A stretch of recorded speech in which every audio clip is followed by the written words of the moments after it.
Now we're going to talk about the different ways over time we have satisfied this circular flow diagram. Because in a way, we've always had it, but there were different ideas on how we could do that. So the first way was the traditional, which is just a typical agriculture economy. So it's just the oldest type that we've had. It was used in Asia, Africa, South America. The basic idea behind this one is that whatever you produced, you consumed. Okay, so going back to what we talked about before specialization, if you wanted corn and if you wanted wheat, guess what you had to do? You had to make it yourself. Not much trading going on here. So, if you wanted to have wheat, you had to learn how to make it. You couldn't, back then with the traditional, we didn't have a market set up to where you could go to your neighbor and trade. Okay, the traditional way was you focus on yourself. And so, because we didn't have specialization, we weren't able to get better, produce more to where we can grow the economy. So, with the traditional economy, we had very little economic development with this one.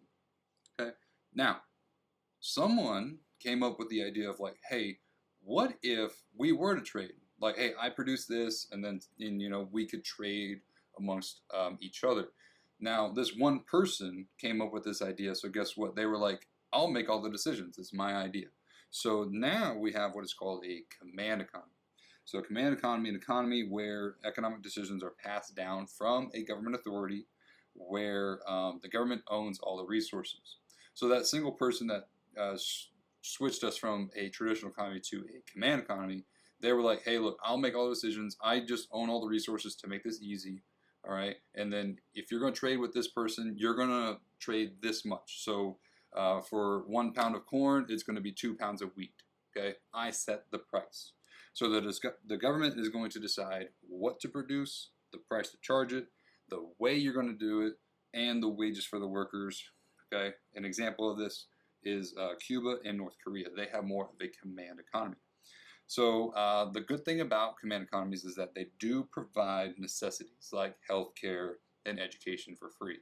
So that's great. Now, one of the bad things about command economies is that they do create this underground economy where transactions are happening without the government's approval.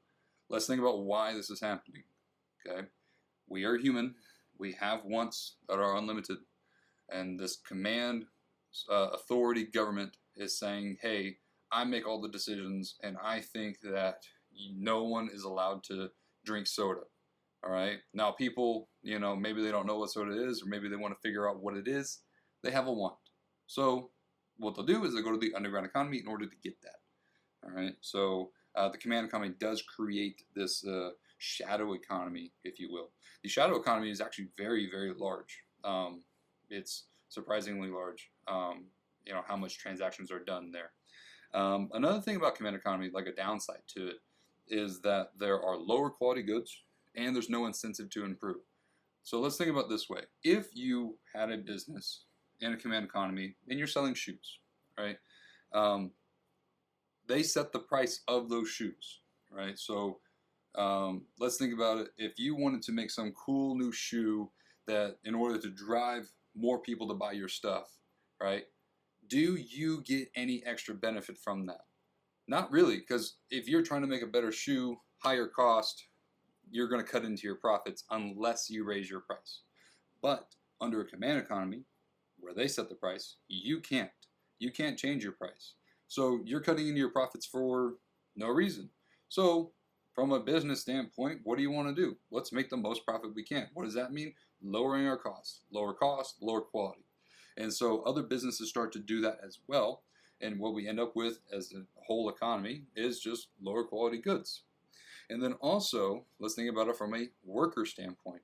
If you're a worker and you want to move up in the business, what do you need to do? Probably work harder, get better education, things like that to move up, right? To get a higher salary, all right?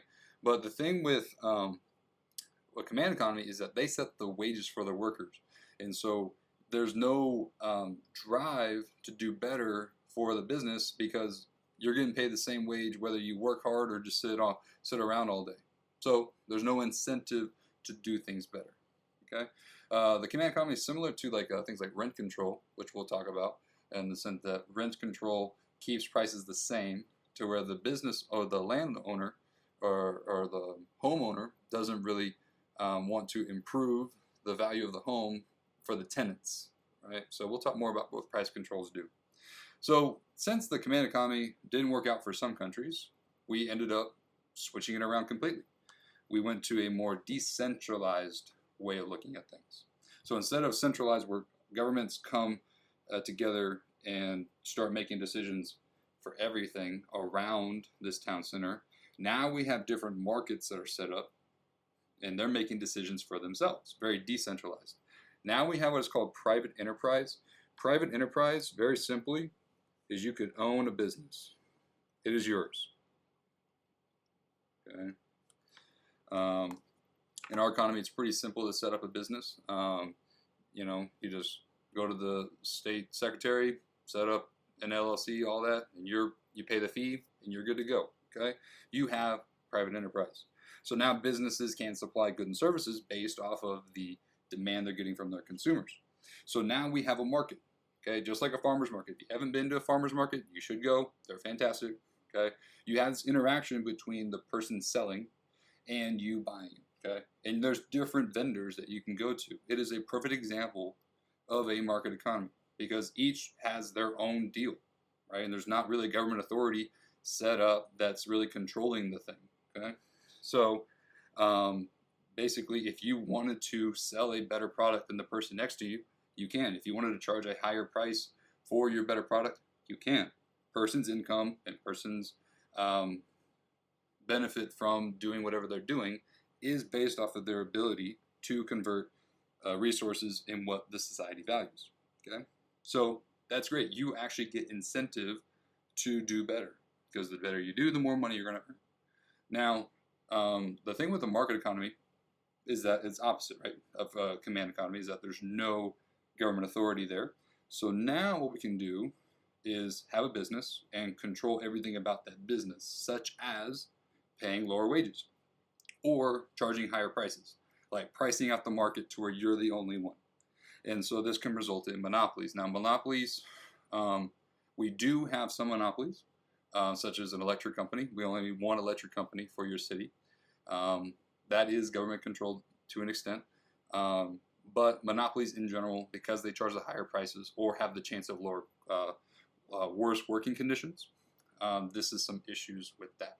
Okay, so what we have these days is more of a mixed economy. So every country has their some degree of command and market at the same time. Okay, we have the market economy where sellers can sell their own goods and services, and then there's the government just making sure that everybody's playing fairly. So some countries like Europe and Latin America are more market-oriented, but do have a greater degree of government control. Other countries like China and Russia are slowly shifting to more of a market economy, but they still remain close to that command. Okay, basically, there's no such thing as an absolute free market, even for the United States, right? We do have a government authority setting certain rules and guidelines that we have to follow. Okay. Which is a good thing because they do give us protection for private property. So if I set up a business, okay, in my name, it's mine. No one else can take it, right? And there are laws set up in place so that they make sure that happens. Same thing with enforcing contracts, preventing fraud. Okay, we have a government set up in order to provide us some safety when it comes to doing these things. Now that does come at the expense of taxes, right? But overall, it's better if we have them there to make sure everybody's playing fairly. So those are the different economies that we have. They have their positives and they have their negatives. This is a list of based off of a study of which countries have the most economic freedom, which ones are more market-oriented, and which ones are more command. As you can see here, Hong Kong rated number 1, Australia number 5, Canada number 6, United States number 11.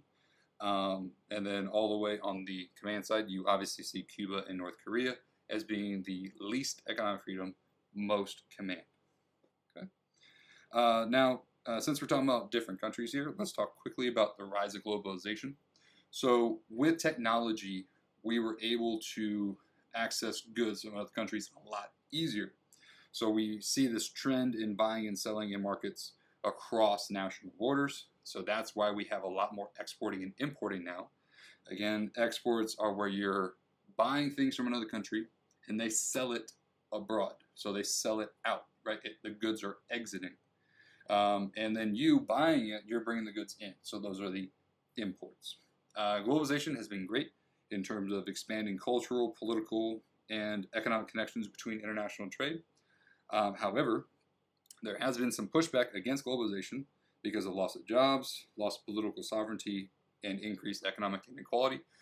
So, that's why we have some barriers to trade in order to kind of lessen the loss of jobs or increase the economic equality, right? Um, with that one, it gets kind of complicated because on one hand, free trade seems better because, if they are specializing in something, they can produce it at a cheaper cost because they're better at it. So let's just buy it from them, right? But that could come at the expense of what your country's doing. And so, governments have to play a balancing game of how much do we want to benefit from the lower price of other countries, but how much do we want to gain in terms of our domestic production. So globalization has good things and bad things as well, just as everything. Okay. So the next thing we're going to talk about is chapter 2, which dives more into choices.